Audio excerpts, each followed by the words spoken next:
Hello, alors nous allons essayer de faire aujourd'hui une petite maison de type Monopoly, un petit peu de la même manière que sur Cinema, mais cette fois-ci sur Maya.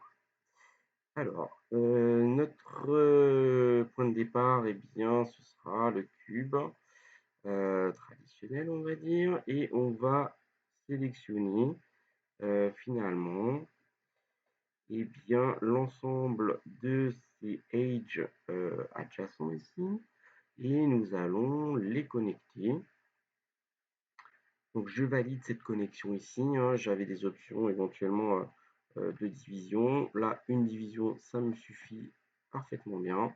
Je vais pouvoir tirer la pente de mon toit ici, sélectionner les différentes parties de mon toit avec Shift.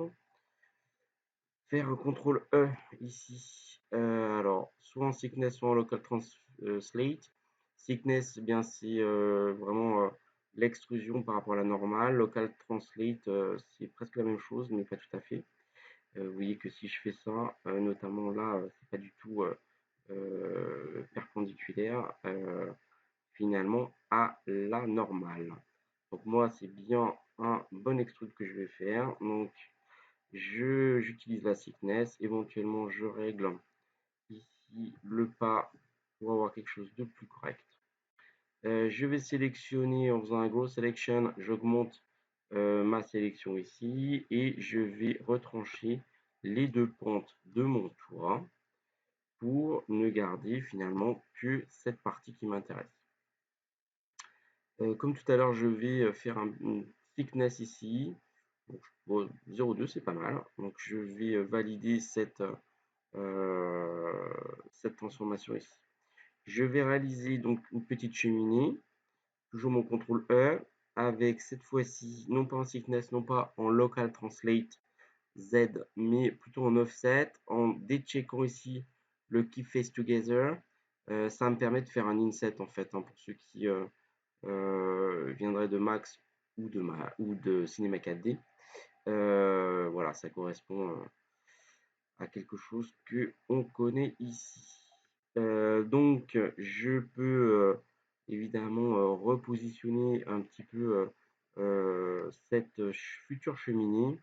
Je peux aller lui changer notamment ces petits axes et peut-être repasser en mode ici normal pour avoir un changement d'échelle, hein. Vous voyez que si je veux avoir quelque chose qui soit un petit peu dans le même axe que cette face-là, je suis obligé d'en passer un petit peu par là, en tout cas pour ça. Donc je vais redouble-cliquer ici et repasser assez vite fait en objet ou en world pour ne pas me tromper dans les manipulations suivantes. Donc là, ce que je me propose de faire, c'est comme tout à l'heure une extrusion, sauf que cette extrusion, je la réalise, mais à 0. Donc là, eh bien, je vais pouvoir normalement tirer ma petite cheminée. Donc là, je suis bien en world, hein. Je suis bien en world ou en... Non, je suis bien en world. Donc, ce qui va me permettre ici, eh bien, de tirer ma cheminée, non pas selon la normale, mais selon l'axe ici des Y du monde. Ce qui va me permettre ensuite, eh bien, de la même manière, en faisant un changement d'échelle ici. Alors, je ne vais pas le faire ici, je pourrais le faire comme ça, ce qui serait moyennement propre.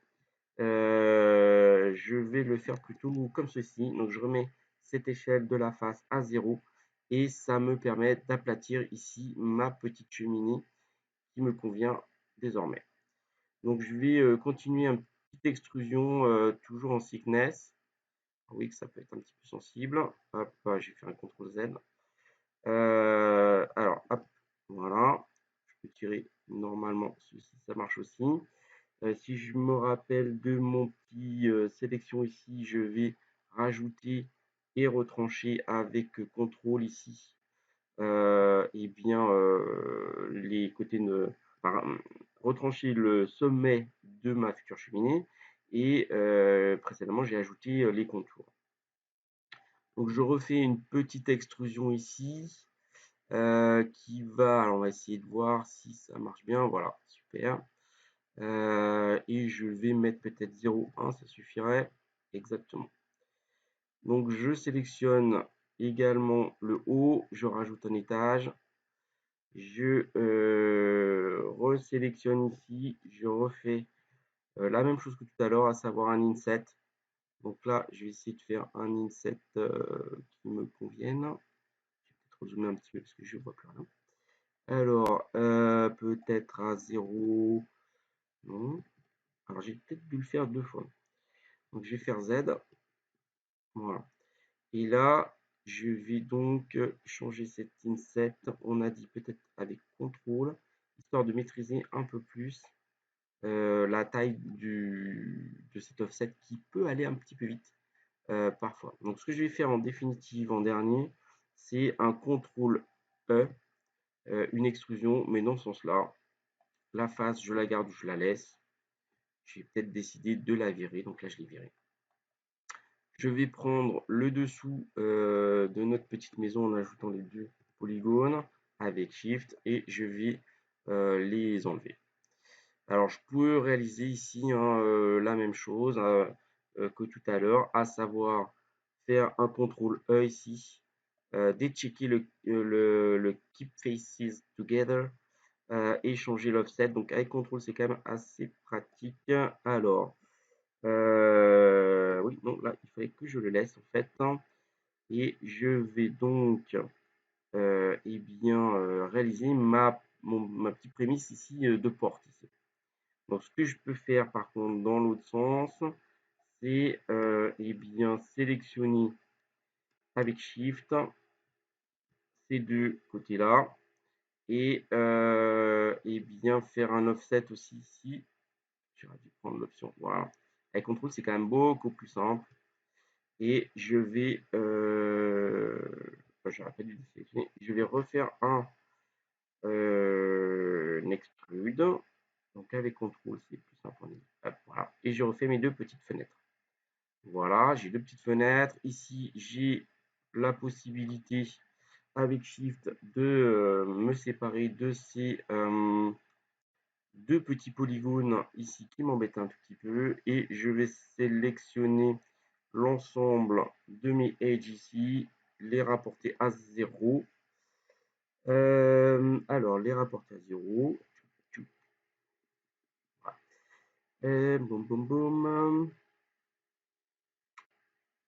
Alors là, je suis bien en Y, ce qui me permettrait normalement de les aligner et d'avoir ça à 0. Alors, on va faire un petit changement d'échelle. Voilà. Donc, j'ai remis la base de ma maison ici. Et puis, ce que j'ai pas fait, en fait, c'est donc aligner ces trois petits points. Si je remets à 0 ici, parce que je suis dans le move là, c'est pour ça. Je suis dans le move.